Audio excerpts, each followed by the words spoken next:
नमस्कार दोस्तों, मैं तेजेंद्र सिंह महाराष्ट्र तक टीवी न्यूज से आज आपसे मुखातिब हूं।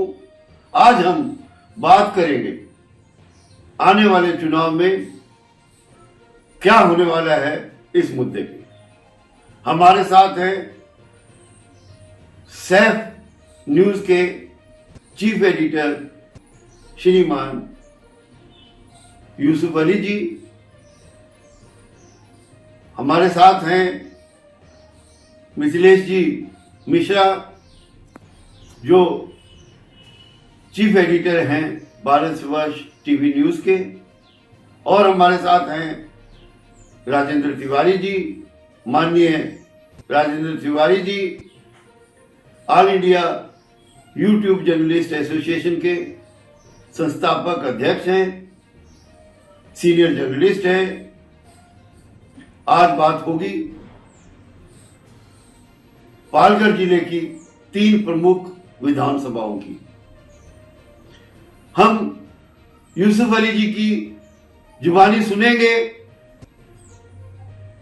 कौन सी विधानसभा में क्या होने वाला है। खासतौर पे वसई विधानसभा, उसके बाद नाला सुपारा विरार विधानसभा, उसके बाद बोईसर विधानसभा। इन तीनों विधानसभाओं का सटीक विश्लेषण दर्शकों आपके सामने पेश करेंगे हमारे सीनियर जर्नलिस्ट माननीय यूसुफ अली जी। आगे की वार्ता यूसुफ अली जी की जुबानी आपके सामने पेश है। सटीक विश्लेषण बोईसर विधानसभा का, वसई विधानसभा का और नारायणसपारा विरार विधानसभा का। आगे की जानकारी के लिए मैं मुखातिब होऊंगा यूसुफ अली से।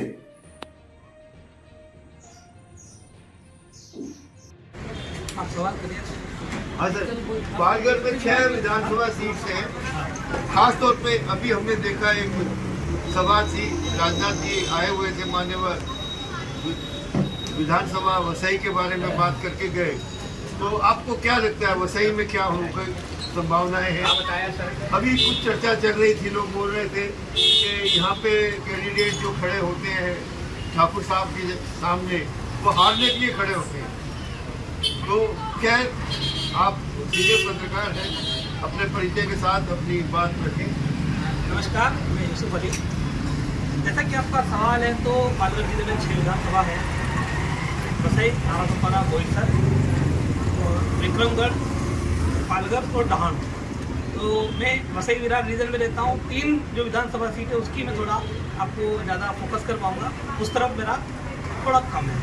अब जैसा वसई में कहा, तो वसई में पिछले 35 साल से एक ब्रांड है, वो है हितेंद्र ठाकुर, जो किसी ज़माने में कांग्रेस से थे, बाद में उन्होंने अपना पक्ष बनाया बहुजन विकास आघाड़ी। और तो हितेंद्र ठाकुर एक ब्रांड है।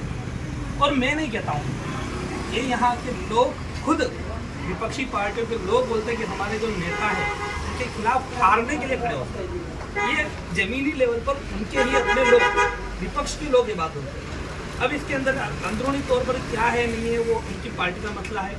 आज एक बड़ी सभा हुई, आपने देखा, तो सभा में यहाँ स्थानिक किसी मुद्दे को लेकर बात हुई और कुछ सीनियर लोग भी गायब थे उस सभा में से, ऐसा सुनने में आया। आपने देखा है ना, अभी पालघर राजनाथ सिंह रक्षा मंत्री यहाँ आए, लेकिन हमारे क्षेत्र के सांसद मौजूद नहीं है स्टेज पर। हो सकता है चुनाव है, कहीं वो रैली में गए होंगे, लेकिन उतना तो समय दे ही सकते हैं। या तो उनको इतनी वैल्यू नहीं है, एक सांसद है, उनकी भी जिम्मेदारी, और सांसद भाजपा के खाते से है। ये सीट भाजपा की, या तो भाजपा को लग रहा है कि हम ये हार रहे, तो ठीक है, जो खाना पूर्ति करनी है वो करो। जी जी। जैसा कि इस सीट का वसई की कहा जाए, तो वसई में जो मुख्य लड़त है वो यहाँ का जमीनी सर्वे सा बताता है कि बहुजन विकास आघाड़ी के हितेंद्र ठाकुर और कांग्रेस के महाविकास आघाड़ी के विजय पाटिल, इनके बीच में नेहा दुबे टक्कर देगी, वोट काटेगी, क्योंकि महायुति और खासकर भारतीय जनता पार्टी का अपना एक वोट बैंक है। लेकिन वो फिलहाल तीसरे स्थान पर चल रही है। अब जिसमें पार्टी को जिस तरह से प्रचार करना चाहिए, जिस तरह से अपनी बातों को रखना चाहिए, पार्टी रख पा रही है कि आप देख रहे हो राजनाथ सिंह जी जो इतने बड़े नेता आए, उनके यहाँ मौजूद उनके मंच पर खुद सांसद नहीं है, दूसरे स्थानिक कई नेता गए थे, सिर्फ एक जिलाध्यक्ष थे खानापूर्ति के तौर पर, तो कई चीज़ें कई मायने होती, ये मेरा मानना है। हाँ, और उनके आने से पहले कुछ सीनियर नेताओं के अक्सर भाजन होते हैं, वो भी हमने देखा नहीं हुआ। तो यही बता रहा हूँ ना, आज मंच पर भले ही महायुति के लोग थे, जिसमें महायुति से राष्ट्रवादी के जिलाध्यक्ष और उनके साथ राष्ट्रवादी के साथ अपने इनके जिलाध्यक्ष शिवसेना शिंदे गुट थे, उन्होंने भी एकदम नपातुला उतना ही बोला, और वो लोग पहले ही अपनी नाराजगी जाहिर कर चुके कि समन्वय नहीं है, उन्हें कहीं तरजीह नहीं दी जाती। तो गठबंधन धर्म तो ये होता है कि गठबंधन में जो भी आपके साथ हो उनको बराबर तरजीह देनी चाहिए। तो उनकी पहले ही न्यूज़पेपर में वगैरह वो नाराजगी की खबरें छप चुकी हैं। लेकिन सर एक क्वेश्चन ये है कि नवीन दुबे जी खुद शिवसेना शिंदे गढ़ से हैं, जिला प्रमुख है पालघर के, वो तो मौजूद है, वो तो स्नेहा दुबे के हस्बैंड है, वो तो फिलहाल सपोर्ट कर ही रहे हैं ना, मतलब इनडायरेक्टली शिंदे गढ़ से सपोर्ट में है। वो वंशवाद परिवारवाद है ना, उनकी अपनी पत्नी चुनावी मैदान में तो उनको करना ही है। उन्होंने टिकट मांगा था ना लघुपरा से, उनको टिकट नहीं मिला, और यहाँ उनकी पत्नी को अपने दम पर टिकट नहीं मिला।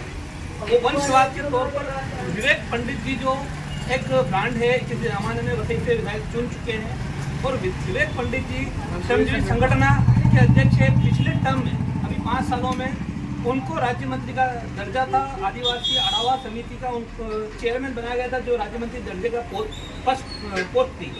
तो उनके बलबूते पर उन जहाँ तक खबरें जो सामने आई थी, ऐसा सुना जा रहा था कि महायुति ने उनको वो टिकट जो देने के लिए ऑफर किया था कि आप यहाँ चुनाव लड़िए, तो उन्होंने कहा कि नहीं, मैं लड़ूंगा, आप मेरी पुत्री है स्नेहा दुबे, उनको दीजिए। हाँ, ये बात जमीनी बात तो सामने आई, इंटरनल चीज़ है, लेकिन हम पत्रकार लोगों को कहीं कहीं से कुछ खबरें सूत्रों के हवाले से मिल जाती है। अगर विवेक पंडित जी लड़ते थे तो जीत जाते नहीं, शायद उनको अपने आप पे खुद पे भरोसा नहीं रहा होगा, इसके लिए उन्होंने टिकट नहीं मांगा कि अगर चलो मेरी, उनको ऐसा लगा होगा कि मेरी अगर हार होती है तो नाम मेरा ब्रांड खराब होगा, और अगर मेरी पुत्री बाई चांस जीत जाती है, क्योंकि तिरंगी लड़ाई मैंने भी बताया, अगर बाई चांस जीत जाती है तो एक बड़ा नाम होगा कि विवेक पंडित, तो ठीक है, उनकी पुत्री ही जीत गई, तो दोनों फैक्टर है। आप देखो विवेक पंडित जी खुद इस मंच पर मौजूद नहीं है, जिनकी वजह से उनकी पुत्री को ये मिला। और सबसे बड़ी बात, और जिनकी बड़ी फैन फॉलोइंग है, विवेक पंडित जी की फैन फॉलोइंग, और यहाँ तक नहीं, पालघर जिले में पूरी फॉलोइंग है। और एक बड़ी बात, अभी तक स्नेहा दुबे जी काफी नफातुला भाषण दे रही थी, लेकिन आज का आपका इन्होंने उनका भाषण सुना होगा तो उन्होंने राजनाथ सिंह जी के मंच पर होने के टाइम पर एक बात कही कि यहाँ अवैध कब्रिस्तान बन रहा है। तो ये सिर्फ लोगों को गुमराह किया जा रहा है। ये जिस कब्रिस्तान की बात कर रहे हैं, वो कब्रिस्तान यहाँ से थोड़ी दूर सन सिटी में सर्वधर्मी दफन भूमि है।